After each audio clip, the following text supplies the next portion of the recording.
আজকে আমরা শিখব কনজাংশন। কনজাংশন হলো এমন একটি ওয়ার্ড যা দুটি ওয়ার্ড, ফ্রেজ বা সেন্টেন্সকে যুক্ত করে। যেমন Rana and Karim are friends, Rana এবং করিম দুজন বন্ধু। কনজাংশন এর প্রকারভেদ। Number 1, coordinating conjunction, and, but, or, so. And দিয়ে একটা সেন্টেন্স হলো I like mango and date, আমি আম এবং খেজুর পছন্দ করি। বাট দিয়ে একটা sentence he is poor but honest, সে হয় গরিব কিন্তু সৎ।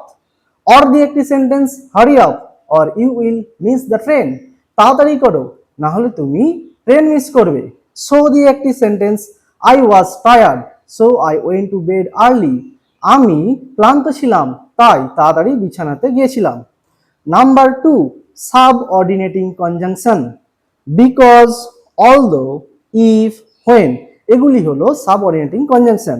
বিকজ দিয়ে একটা sentence he was absent because he was sick, সে অনুপস্থিত ছিল কারণ সে ছিল অসুস্থ। অলদো দিয়ে একটা সেন্টেন্স হলো although he is poor he is happy, যদিও সে গরিব সে হয় খুশি। ইফ দিয়ে একটা sentence if you come I will go, যদি তুমি আসো তাহলে আমি যাব। হোয়েন দিয়ে একটা সেন্টেন্স হলো call me when you come, যখন তুমি আসবে আমাকে ফোন করবে।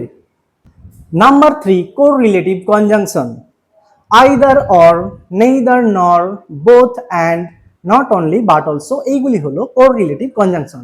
এখন আমরা উদাহরণের সাহায্যে বুঝবো correlative conjunction. Either Rahim or Karim will come, হয় রহিম অথবা করিম আসবে।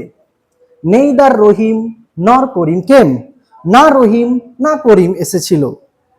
Both Rahim and Karim are my friends, Rahim এবং করিম উভয়ই আমার বন্ধু।